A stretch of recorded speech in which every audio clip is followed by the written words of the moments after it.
Hey guys, welcome back. Today let's talk about The Hating Game, the book versus the movie.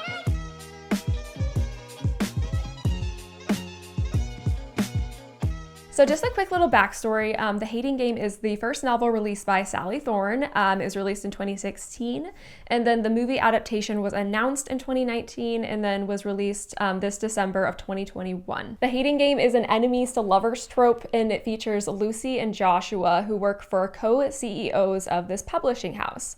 They've been working side by side for years, and they hate each other, and they're constantly trying to one-up the other one, and it's announced that there's going to be like this big opportunity for a promotion, but things could get complicated when they start developing feelings for one another. So this book is one of my favorites because Sally Thorne did a really great job of inserting humor into her writing, and then she also kept the pacing of the book very, very quick, so it kept me really interested. And since this book is a romance, obviously the two main characters are going to end up together. It just kind of is always a matter of like how it's going to progress and happen. So right away when this movie started, the pacing was perfect. Lucy was giving us this narration and setting up for the entire movie. So within the first 5 minutes, we knew everything about the jobs and the workplace dynamic. And then also the set design of Lucy's side of the office and Josh's side of the office was really well done. Right away, you got to learn everything you needed to know about their two completely different personalities. And the film also opened up with them playing the mirror game, which started out really subtle. Like she would do that, and then you would kind of see him do that, but it wasn't really obvious. But it also showed you everything that you needed to know about how they would interact throughout the day. So I read through the book right before watching the movie, just to kind of like refresh myself. But there were quite a few times when they would take exactly what was quoted in the book and the character would say it. And I would like have moments where I'm like, they said that exactly word for word in the book, and it really pleased me because I felt like it kept the humor like this exact same as how it was in the book. I also really felt like the casting for the movie was perfect. Like, so physically and like personality wise, Lucy Hale and Austin Stowell felt exactly how they were described in the books. I thought they did a really good job of acting, and their chemistry was just really great. I especially love the facial expressions that Austin would do for Josh. He did the expressions exactly how I would imagine Josh was doing them in the book. Like, you could really tell like what he was thinking by his facial expressions just alone. So my husband and I rented this movie on demand, and so my husband knew like nothing about this movie going into it.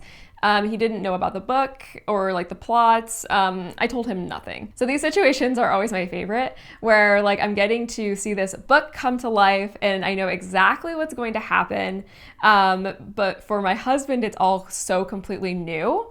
And so I love when he'll like react the same way to this scene, to like my favorite book scenes, like the same way that I had reacted when I was reading them. So we're watching it and the story is just like snapping right along. And so we get to the dream scene very quickly. And then after that, Lucy goes to the office and she asks Danny out. And my husband was really confused. He's like, wait, you're trying to make like this Adonis looking guy jealous with this like cat weirdo guy, and he's just like, I have no idea where this movie is going. And this was just so funny to me because I was having the exact same feelings when I was reading the book for the first time. Like, you're kind of like reading the book and like everything is just kind of like normal, like romance, like book-esque, and then we just have this elevator scene. So this scene in the movie comes on just as quickly as it did in the book. I remember reading this in the book and it happens at like 20%. And I remember just being like, what? I was shocked that they had their first kiss like so quickly in the book. And like, I was like, wow, this book is like chipping along. Like, not that long ago, the movie/book just started and we learned that they hated each other. And now they're just like kissing. And then so the elevator scene was just like a little bit different than how it was in the book.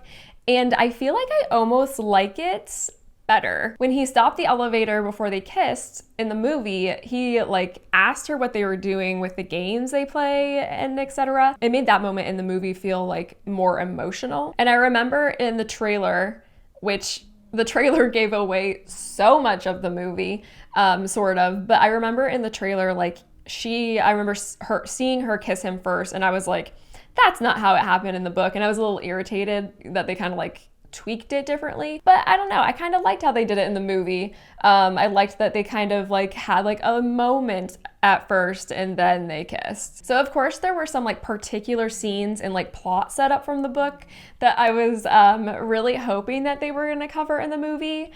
I do always get nervous with movie adaptations of books, just because I feel like I fear that they're going to like change things too much, or they're going to completely cut things that I want to see. Like for example, for this book, I was really interested in seeing like Lucy and Josh's confrontation at the bar after Josh drops Lucy off for her date with Danny.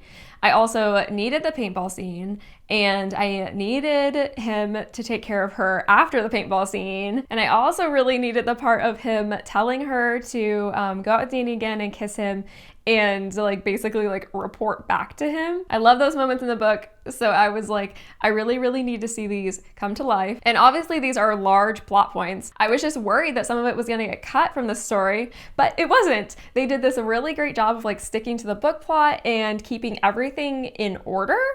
And this was the case for the majority of the movie, and I was super happy. Like obviously they shortened things or they cut some interactions, like which is going to be a given with the movie adaptation, but for the most part I was enjoying myself. So there are some small things that they cut that I was like, yeah, I'm okay with that. Like I know like in the book she kind of like totally harpens on the fact over and over again that like, oh, Lucy is so small and Josh is like so big compared to her. Like she always constantly compares like their height difference. And so since you could physically see the height difference in the movie, they didn't need to consistently point it out to you, for which I was grateful. Like it would have been really awkward if he's like looking down at her the whole time being like, you're so small. They did also cut the scene where she sends him the white roses with the note.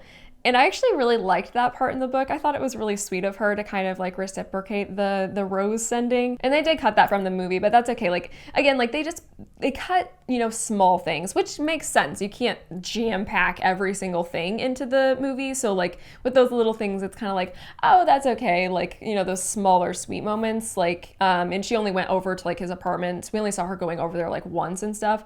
So it's kind of like a little secret for the book readers where it's like, I have this secret extra scene that like the people who only saw the movie don't get to enjoy. So then we got to the wedding, and I was a bit thrown when pretty much after they checked into the hotel, which by the way, that I thought the check-in scene was really funny. But so they check into their hotel and then they're like getting ready to go to the rehearsal dinner, which wasn't in the book. That part wasn't in the book. But right away, like after they check in, like they just have sex. And I was a little bit like, okay, I kind of needed them to have like their emotional breakthrough at the wedding, like before, like in the book, before they slept together.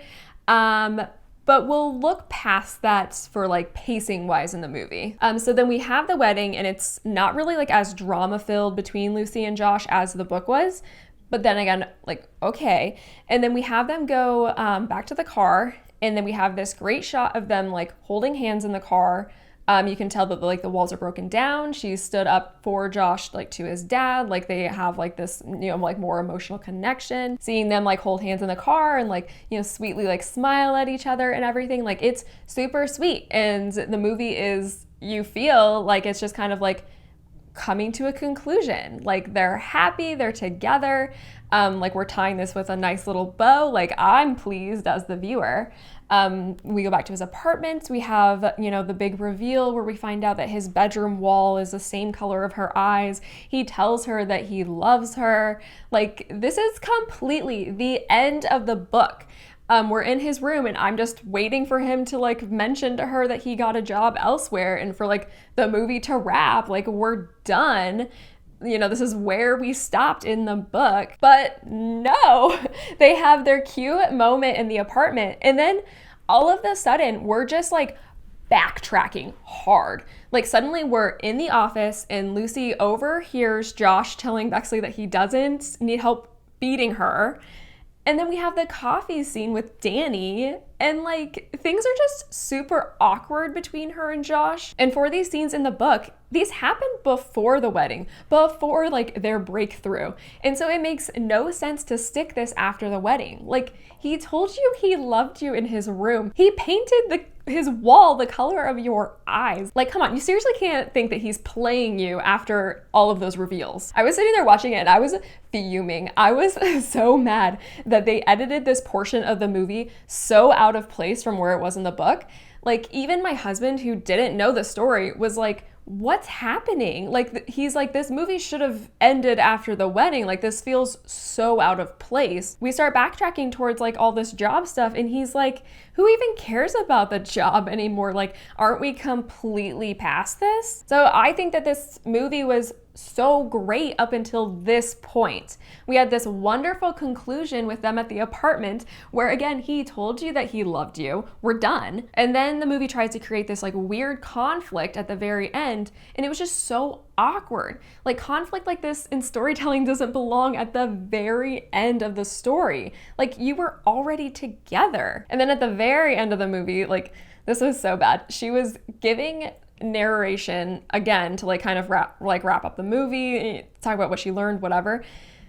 They put in like flashbacks, visual flashbacks from every major moment of the movie, and they were pretty much like all of the scenes from the trailer, just flashbacks. Like, why? Like, I just watched the movie. I remember what happened at the beginning. It wasn't that long ago. Why on earth would you give me flashbacks of all of the major movie points to remind me of what happened? Like, you should have had just no flashbacks and had like scenes of them together with her narration. I don't need to be reminded of like the moments when they're looking at each other mad or like when they're kissing. Like, I just saw that. So for me, the first 80% of this movie was perfect. I loved it. I was thrilled. I could imagine like turning this movie on like whenever I need something comforting to watch, or just having it on in the background and being like, oh, you know, one of my new favorite movies. It was funny and it was really well shot and the acting was fantastic. Personally, I didn't find it to be like too cringy or like too cheesy, like a lot of romance movies kind of are. I thought they did such a great job of turning this book that I love into a movie, and then they just like messed with the ending. Like, I'm still a little mad about it. Like, it could have been so perfect, and like I feel like an re-edit of the movie like would make it perfect. Like, they were just so close. But I'm not going to let the last 10% of this movie stop me from rewatching it in the future.